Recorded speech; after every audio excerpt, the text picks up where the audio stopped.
Campers, it's me, Ari Lehman, the first Jason Voorhees. From Friday the 13th, I'm here with AJ, and he's got the juiciest slice ready for you. It's dripping with blood. Jason never dies. When a horror film baddie, heavy or rogue, finally gets their just due, what factors make for a particularly stunning, impressive, or momentous destruction, even annihilation? Let's explore.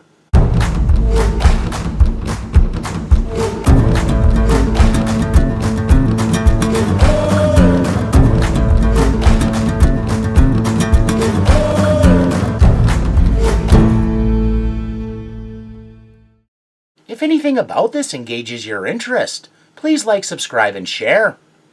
Yes. Without further preamble, Call me evil. well, that's a chilly introduction. Evil?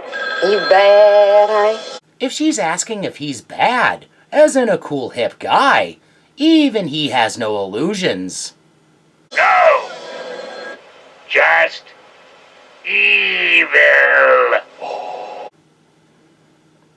Evil makes one of those wild claims that signals either he's a crackpot or a very dangerous individual. I'm going to commit murder.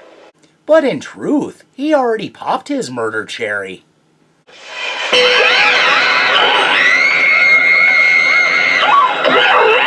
Having eliminated her friend and press agent Yvonne, he also claims he will kill a random victim when each time zone across the US reaches Midnight. culminating in Blaze's murder as the grand finale. So that whole phone call was a fine how do you do.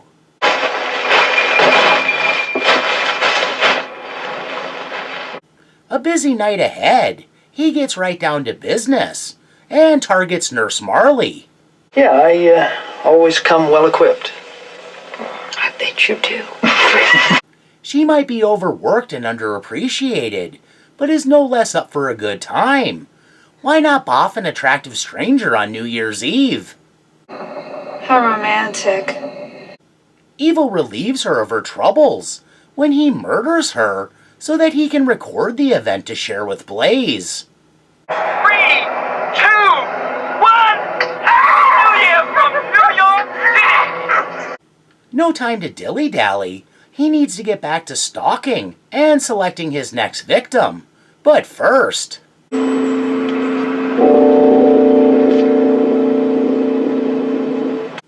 incognito mode activated. That's a nifty fake mustache and clearly does the heavy lifting when it comes to the flirting. Thank you. You're welcome. Showing that no matter how meticulously a plan was formulated, unforeseen circumstances will crop up. His current target decides to throw in a monkey wrench and brings along her roommate. I'm sure you wouldn't want me to go out by myself with a total stranger, would you? Couldn't agree with you more. Evil won't let the change-up knock his swagger. The way I look at it now, the more the merrier. As it turns out, the pair of lovely ladies cramp his style and put him behind schedule, but it's okay. Transcendental meditation. Lisa and I do it every morning. At least the conversation is informative and top-notch. Boy, that sort of stuff really works. I stopped biting my nails. Like truly scintillating. Lisa got rid of her nervous diarrhea. Allie, please. Able to improvise in a pinch to meet his self-imposed deadline. You go in and go to the job. And while you're in there, So he can stay on track, Evil figures out a way to isolate his victim. you buy the biggest goddamn bottle of champagne they got. Once he has her alone, he implements the old check out how good my marijuana smells ploy. I got some great stuff here. Columbia. 3, Here. 2, To trick her into putting her head in a plastic bag. Smell. 1. Happy New Year. Right there in a public space, he snuffs her out, post haste.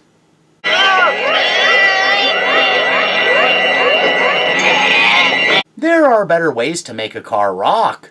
Unfortunately for Lisa, especially after getting over that whole diarrhea problem, she's breadcrumbed to a dumpster and follows all her worst instincts.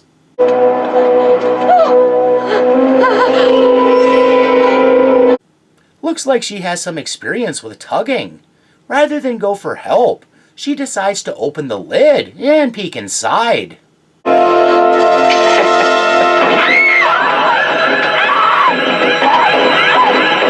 Since even when working, you need to take time to find the whimsy in life.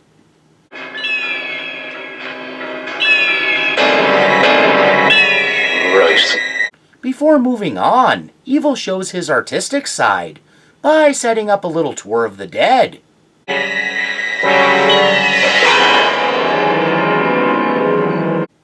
Never underestimate the power of ambition, I guess. Evil shucks that snazzy fake mustache and adopts a new identity, immediately putting him at odds with undesirable types. Lay me a patch, Padre! A harbinger of things to come, a perfect example of the inherent peril in distracted driving, proves another monkey wrench.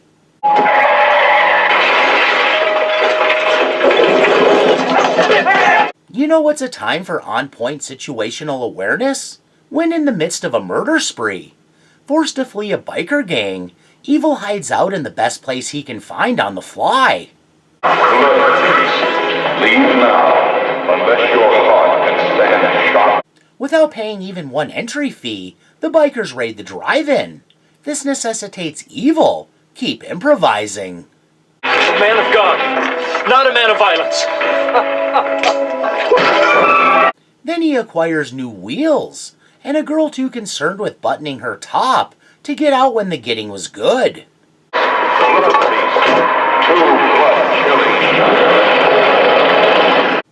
Likely more afraid than she's ever been in her whole life, she rolls out the red carpet for anything it will take to guarantee her life will be spared. You can even get it on if you want to. I won't make any kind of fuss.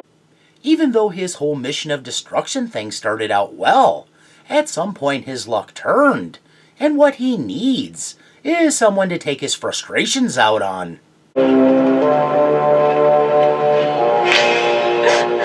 And it looks like he wants to take her offer of free use in the opposite of the intended direction. Are you crazy? Are you not? But for the young lady more concerned with modesty than running for her life, luck shines, as another of those unforeseen complications arise because alcohol flows freely on New Year's Eve. Get out of the way. Having learned her lesson, the girl wastes no time absconding, quickly putting distance between her and the demented carjacker.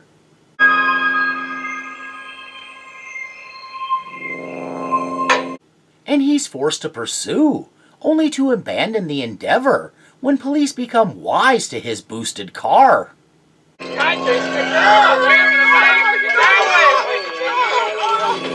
Making his way on foot to the building from which Blaze's show is broadcasting, with his cover blown, he requires another outfit shift, likely because his entire time imitating a clergyman seemed to result in being smote, as if by a higher power.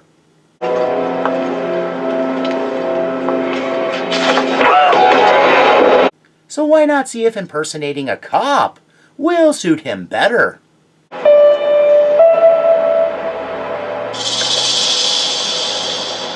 The impromptu identity change does get him into the building without fuss.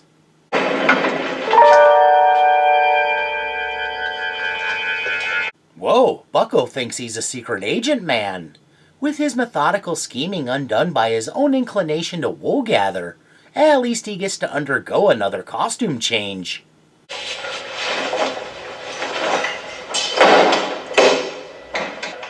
Considering a whole police detail is protecting Blaze, getting next to her proves way easier than you might think.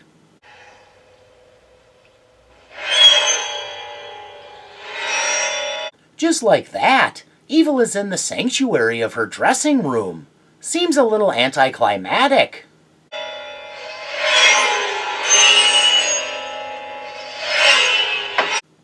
Big man with his knife aloft. If he's smart, he'll strangle her dead. If he's stupid, he'll monologue. And airing his gripes will give the police time to swoop in and fill him full of lead.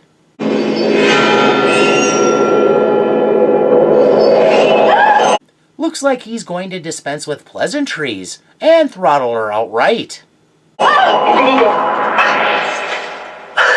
Oh, Richard, you scared me. Oh my, it turns out that Evil is Blaze's ne'er-do-well husband. She didn't expect to show up. Damn it! What is it? Oh, Richard, he's in Palm Springs, coked up or loaded on him. So what else is new? Putting on the facade of a doting and caring husband. I drove up from the Springs as soon as I heard that crazy guy call on your show. Richard displays the proper level of concern to disarm his fraught wife. I was afraid there might be some kind of trouble. Trouble? And furthermore, enough ignorance to look totally unaware of anything. What do you mean, you haven't heard? Heard what? Blaze fills him in on the gory details and the peril she faces. This loony has already killed 3 people, and now they think that he's after me. And to keep up appearances, he seemingly makes himself available. Well, I'll stay right with you if you want. No, I'll be right. But her predictable response of dismissive indifference allows him to slip away to carry out the next part of his plan.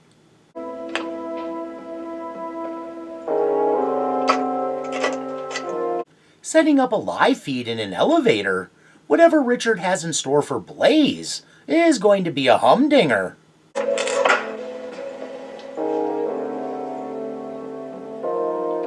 With all his best laid plans off the rails because now he can't avoid being identified as the killer. What? 1ADJ406, registered to Richard Sullivan. All Richard can do is move forward and pursue whatever jollies he can still get out of this. You married? Yeah, 10 years.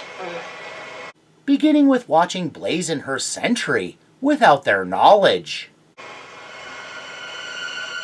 Any kids? Let me guess, he has what I'd call a bunch. 2 sets of twins. This insight into the lawman might have appealed to Richard as a father, but since the casual chit-chat involves Blaze being genuinely kinder to some rando than she's been to him in some time, he's beyond empathy. What was that?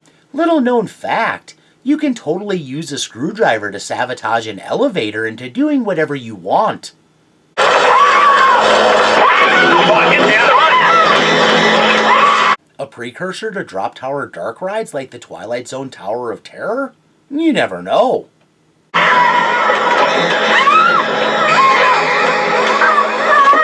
All of this obviously revolves around bigger issues than a psychopathic creep killing for attention.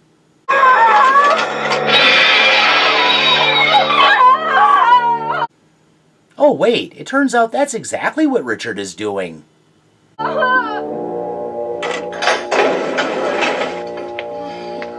Only it's not the attention of the famous alter ego DJ Lady Blaze. It's that of his perpetually preoccupied wife Diane. That they're one and the same is maybe a problem.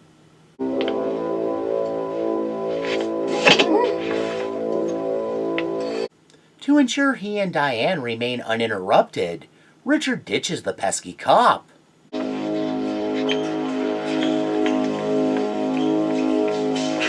And then tends to his incapacitated wife rather sweetly.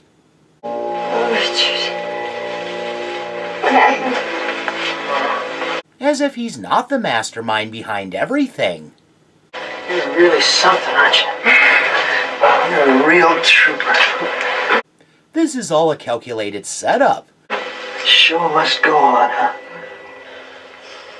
Because he wants to really pull the rug out from under her when he makes her worst nightmare come true. Well, tonight, the show's gonna go on without you. At this point, he reveals that he's the malicious madman who spoiled her whole evening. 2, 1, here from New York City! Diane wants to know why. I'm fed up. A whole list of gripes basically amounts to that women, at least the ones in his life, are bad. You are just like every other lady in my life. And he needs to grovel for dollars through an intermediary. And, what with inflation and other factors, getting his allowance raised has become such a rough business. This whole murder spree scheme was the easier option. Worst of all, as he sees it, You castrated me. and that's, well, Richard can tell you. That is not nice. At that point in the disintegration of their relationship that even the smallest pressure point is a trigger, I can hear your heart beating. Richard demonstrates just how over Diane he is. I don't like that. Apparently, he always wanted to experiment with bondage, but didn't know how to bring it up.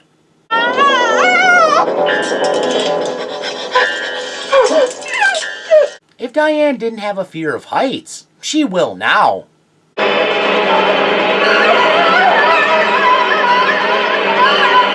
Richard sends her all the way up the full length of the shaft. Yikes, that sounds more suggestive than I intended. And smack dab to an upsetting sight.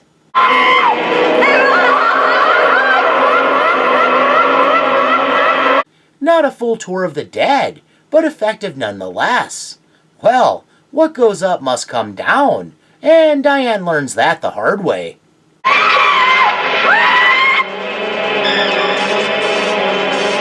With his plot exposed, the police begin to close in, signaling the end draws nigh.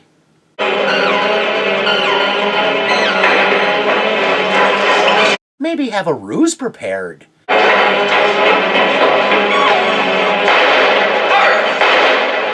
Even some taped together road flares with a few wires and some kind of clock would look enough like a bomb to hold them back longer.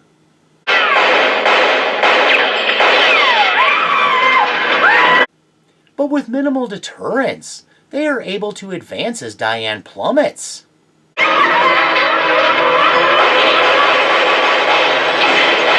And use some fancy gunplay to save the day, how some would say is the American way.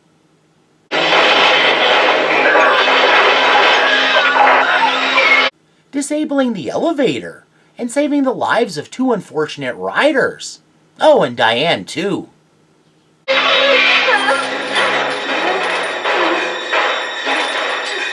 With everything foiled, Richard cuts and runs, and winds up on the roof, because it's not like it's a dead end or anything.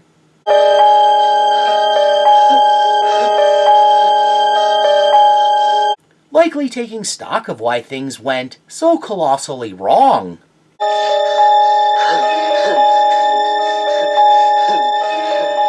Richard decides he'd rather not be seen, and figures his Caesar Stan Laurel mask better represents him now.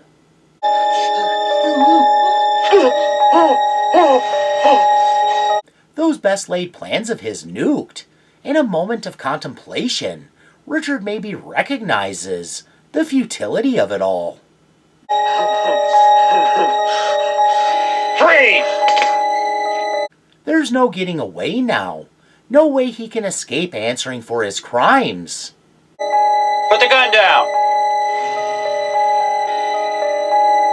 It begins with a symbolic castration, when he has no choice but to submit his gun, and also his other surrogate penis, the switchblade, rightly downturned, a hint at his mental and emotional flaccidity.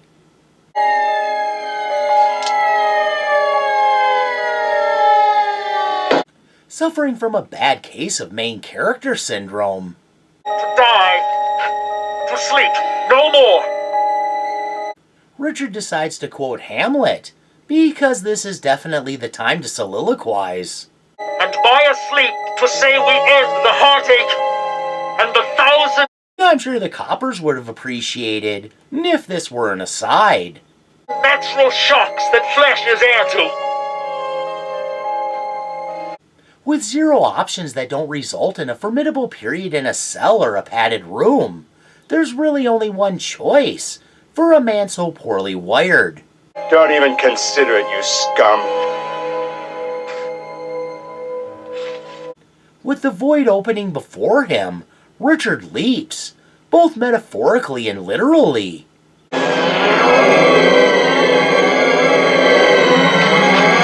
Vaulting over the roof like he's practiced his parkour. Sort of a bug hitting a windshield at 80 miles per hour situation. Impact equals a brutal and instant death.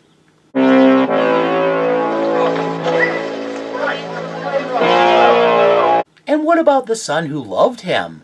The young man he claimed to represent in his quest?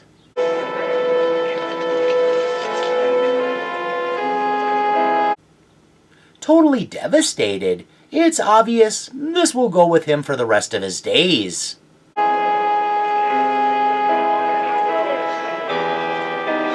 It's not like a young man needs a father, especially one already dealing with some serious mental issues.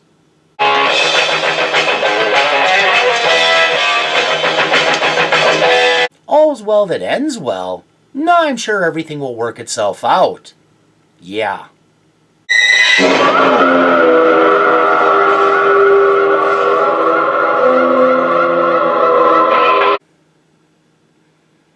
What makes Richard a compelling bad guy? Have fun! Oh, I will. By nearly every metric, he emerged as a good-looking but putsy man, able to fabricate and seduce with ease. Afraid I don't know my way around here yet. Well, I'll show you. But with none of the greater substance and nuance needed to come off as more than an unhappy and overly entitled trophy husband, who was in the midst of a royal fit because his allowance wasn't large enough. I have had to beg her through you for every cent I ever got.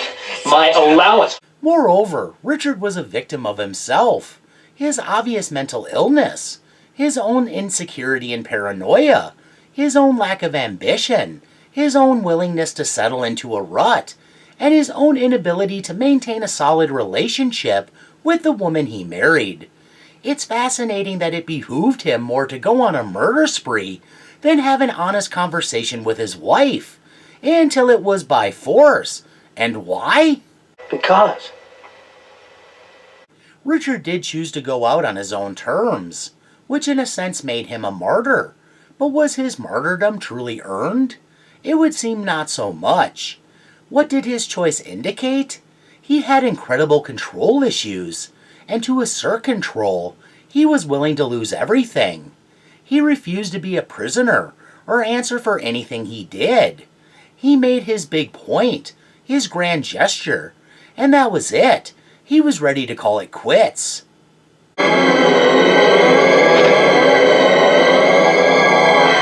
Accepting that his plan ultimately failed to give him what he wanted without coming at a great cost. In this case, his freedom, and by natural extension, his life as he knew it. Naturally, he went with the solution he chose, too weak to own up.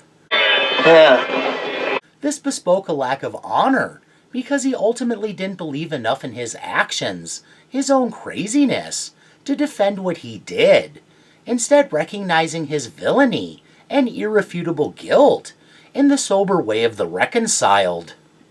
Okay. If their relationship was so bad, why did Richard stay? That's obvious, because she funded his lifestyle, of course, and he feared whatever settlement and ongoing spousal support he could secure would be insufficient to fund his interests and hobbies. Money might be the root of most, if not all, evil, but that evil derives from the desires of humankind, and Richard's greed made him a monster. You and she have been shortchanging me for years. Richard claimed that he had to go through Diane's handlers to get anything, that he had to beg and degrade himself. But what I read this to mean was that he went to Diane with delusions of grandeur, and, unwilling to lose money pointlessly, rather than disappoint him herself, she resolved to have go-betweens put up barricades and present reasons why there would be no investing in his cockamamie schemes. Don't hold it back from me, Doc. I can take it. Give it to me straight. How do I know that his schemes were cockamamie? He believed that a murder spree would solve all his problems. Contrary to what you may have heard, that is never the solution, and I don't think that's a woke take. Oh, Lord. Richard had time on his hands and could have pursued his own success. He chose to live as a moocher instead of an entrepreneur with sponsorship, his living expenses covered. That he felt owed really speaks to his wonky mindset. On some level, he was just too lazy to go about supporting himself, or even maintaining an income, yet would go through all the effort of his plan, which showed that when he said he was fed up, he meant fundamentally, enough to get up off his ass and get out of the party zone. That's right. What did he expect? That Diane would commit to a demanding full-time job and still support him in making all his dreams come true? In a lot of ways he failed in his house husband duties, because even as a kept man, he should have been fulfilling some function beyond fatherhood. With all their needs provided for, it could be argued being a dad was enough. But since he was ultimately a very poor role model for his son, that loses mustard. You sure can bitch a song about nothing. Since he turned out to be a bit of a ham-fisted guy, more bungler than mature adult, the mustard was necessary for him to have any case at all. Richard was shown to have a charm that was maybe more superficial than is required to prosper a good marriage. At some point, even Diane succumbed to his seduction, something that snowballed into their marriage, at which point she probably figured out a lot of his magnetism was surface, and that he was better at pretty words to in a frivolous way appeal to her lady parts. Which are the lady parts? The vagina and the heart. Than performing the heavy lifting that can be involved in a real relationship. It seemed he used Diane as an excuse to check out. She was incredibly permissive of her ne'er-do-well husband, who seemed more intent on partying, pursuing his hobbies, and being emotionally distant than trying to be her partner in any meaningful way. Be nice if he was here for a little moral support. You don't need him, you never have. What that really meant was that he never created a need for him in her life beyond a romantic relationship that had long since fizzled out when things became unsatisfactory for both. This was clearly a case of pretty people getting together, only to discover they had nothing in common. The dynamics of the relationship were interesting, because it seemed like neither wanted a divorce, while also not being happy. Diane was willing to keep throwing money at the situation, maybe thinking it better for her son to not come from a broken home. But was that really worth it when all three were so miserable? Two of them rather addled? It's a sequential drama. Slowly. What is definite? Full on weaponizing his frustration and anger, Richard had vilified, even demonized her, and propagated that stance to their son, which was straight up parental alienation. We had a very interesting discussion while waiting for you. It's apparent that by letting herself get distracted with her career, she abdicated a certain power to Richard by allowing him to shape the narrative fed to their son. Does that point to her being neglectful? Baby, I'm so sorry. I was just busy. I had a surprise for you, and right now I don't want any part of it. For sure. Too much distance does that. So Diane was no saint, creating a fertile bed for the seeds her simmering, or is it simpering husband, was dispersing, because she was given to absence and self-absorption. But was she quite the monster he made her out to be? It depends on what was true, and what was speculation. Flings, affairs, and clandestine liaisons, all the stuff of paranoid fantasies. Richard was convinced Diane was up to all of it, seemingly having it on good authority. Derek told me about the way you behave around other men. With Richard off gallivanting on her dime, might she have had suspicions of her own, maybe even evidence? If so, might it not have been a quid pro quo what's good for the goose is good for the gander situation? If he was going to step out on the marriage, why shouldn't she? One of those unspoken arrangements he failed to realize circumstances put them in? But that's all speculation. As career-oriented as she was, devotion to work might have been commensurate to the energy expended on an affair. Tonight's the big payoff, baby. Do what you've been plugging for. This all goes to show what tangled webs marriages can devolve into when each member pursues their personal ambitions to the exclusion of the other. Did the truth even matter? When spouses hold resentment and grudges, the smallest infraction gets magnified into unforgivable offenses. Yes. Richard wanted to believe the worst about Diane, so he did, but that didn't necessarily mean she was unfaithful. How she acted with men likely had more to do with advancing her career than actual infidelity. Intimation of an unspoken promise can go a long way. Diane seemed to be the kind of lady with the power to infer and tease, without ever following through. But even if that were true, could Derek be blamed for misinterpreting her intentions? The problem was that Diane had trouble balancing everything, and remained a cipher to those closest to her. So Derek saw everything through the lens provided, the warped lens of his bitter father. Ladies are not very nice people. If Diane actually honest-to-God cheated, this would be a rare case where she gets off the hook at least to a degree, due to Richard driving her away with the sort of behavior that doused his attraction. But then, it was probably all an unhealthy cycle they were in. Who maybe should have worked harder on maintaining understandings? After all, if they were close partners, why would Richard need to grovel? She would be a lot more amendable to his desires. He definitely seemed to know how to play the game. Fine. When did he let the closer bond get away from him? When he was off spending money and having a good time? Sure, Diane had some responsibility for the disintegration too, but there's also the fact she was earning a living, in an industry that requires building a mystique and a connection to the audience, something it takes a lot of time and effort to proliferate, and it would seem he knew that going in, since other allegations were thrown around. Derek also told me about The way you try to turn on your own son, and that is not nice. If she did possess the so-called Jezebel spirit, did she use her sensuality on her own son? What do you mean, Richard? Oh, he told me. In an image-conscious industry, it seems unlikely it was Diane's intent to give her son an Oedipus complex, and her behavior was more a reflection of wanting to be seen as beautiful, fashionable, and hip to everyone, including her son. She was a woman aging in an industry that reviles the very concept, and the threat of aging out always hung above her like a guillotine blade, ready to decapitate her career. This is evil. Indubitably. Was it always a scam for Richard, latching on to a successful woman to create a parasitic relationship in which he would benefit from her accomplishments, while not even providing enough to make the union symbiotic?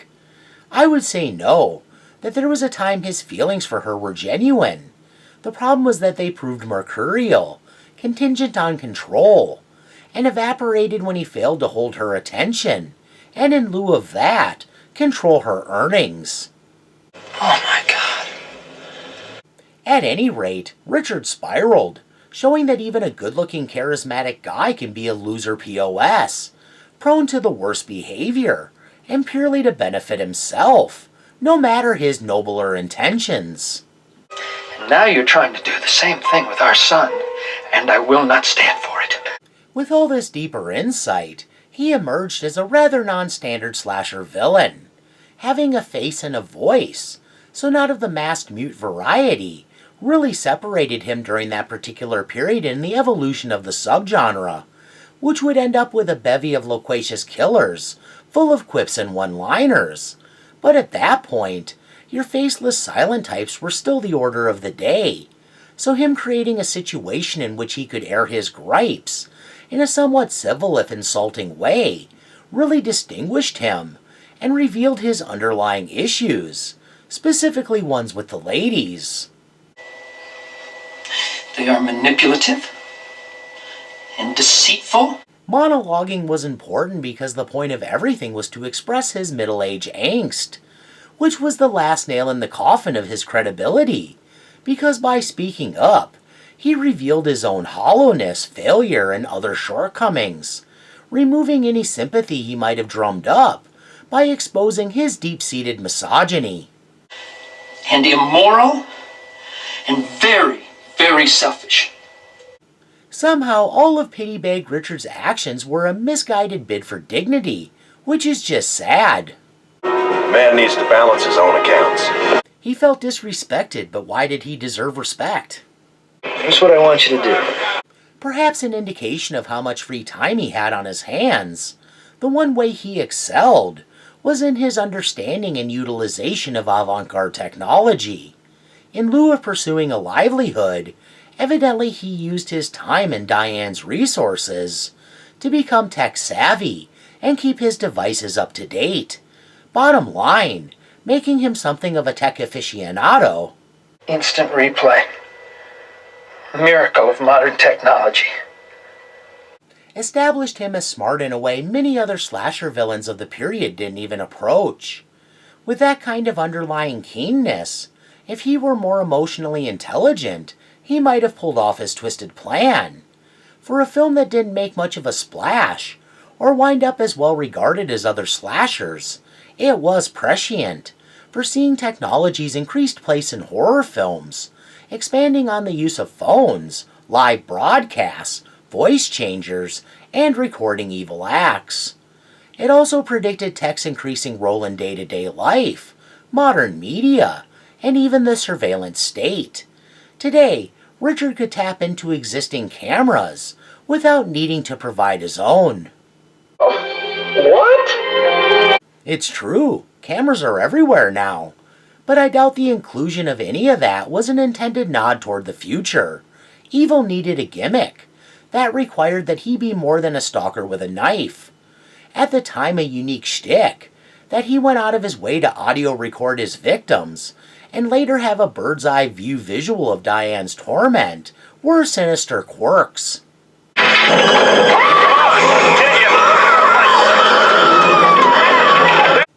This made it so the film had more technical sophistication than others that came later, like, for instance, Sleepaway Camp.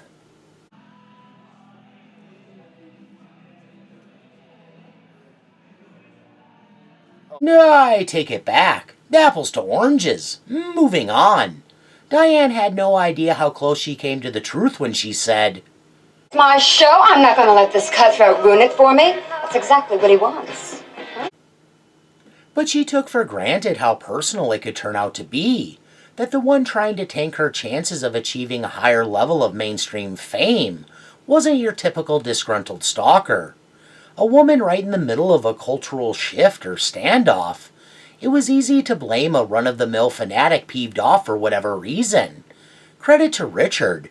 In that way, he firmly positioned her on a trap door, because Diane was totally blindsided, which demonstrated that she really underestimated his level of malicious hostility. He maybe did too.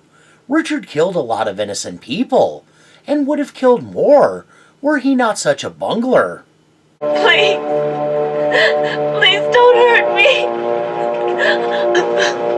That girl wasn't exactly innocent in a virtuous way, but she was definitely innocent in the grand scheme. And why did he feel so entitled when it wasn't like... They had it coming. Again, he summed it up well. That's right.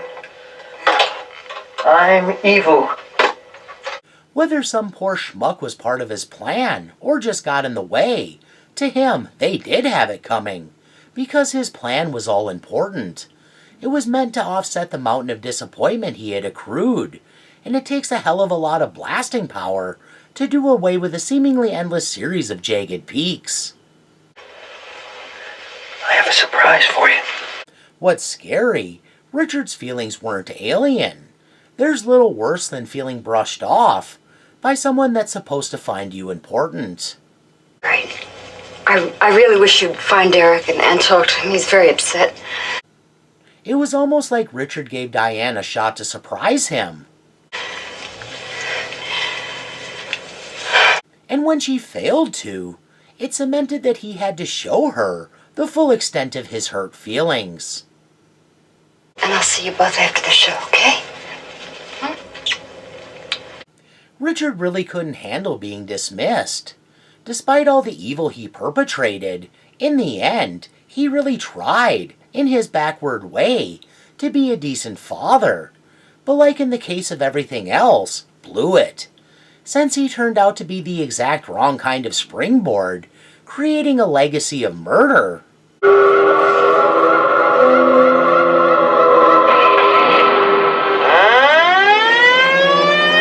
Was John Carpenter moonlighting as an ambulance driver? Anyway, Richard failed his son in a bigger way. He auditioned for the lead in a series. Because though Diane was neglectful and unaware of her son's aspirations, And he didn't tell anybody who he was. So much so he chose to eschew the Nepo baby descriptor and go it on his own merits. And he got it. All on his own for the very first time. It was his dad's influence that burst the bubble of that dream. With no better chance of getting away with his crimes, it seemed unlikely TV stardom was in his future, unless they televised his trial. Some folks have a strange idea of entertainment. Since even after the jig was up, Richard had high hopes. And you know what I'm going to do? I'm going to go to the Rose Bowl game with my boy. He was clearly delusional, too, and in more ways than one. His plan was way too flamboyant to expect to walk away. The guy didn't account for variables either, and it cost him big time. Maybe he always knew it was a lost cause, predisposing him to making that leap, not of faith, but of deliverance. Boy, whatever comes into your head comes right out of your mouth. A scheme that was in part a bizarre smear campaign, and in part a charade to get away with murdering his wife. Lest we forget the husband is always the prime suspect. Richard thought he had everything figured out, but was hoisted by a fatal Achilles heel. Put your hands on top of your head. What was that? A worldview too skewed by frustrated anger to recognize reality. What reality? It was out of the realm of possibility. This was going to end with any real fresh starts, for anyone. Yet he was sure he was in for a real upgrade. This is asinine! A dumbass who needed a sounding board other than his son, brimming with aggression and resentment due to years of conflict avoidance, because if he spoke up, his allowance might have been reduced, or even, God forbid, cut entirely. Richard was a man cuckolded, if by nothing else, his wife's success. Humiliation is a strong motivator, but it also led him astray. Being as how, he was ultimately just a doink and a terminal putz. People build and furnish their own corners of hell. Richard likely didn't even cheat, too afraid the ride would be over when he was chucked into the endless ditch along life's highway. I suspect the elevator going up and down was to symbolize all the masturbating he did, waiting around for Diane to deem him a worthy enough man for her time, only to realize she was already so over him, he didn't factor at all.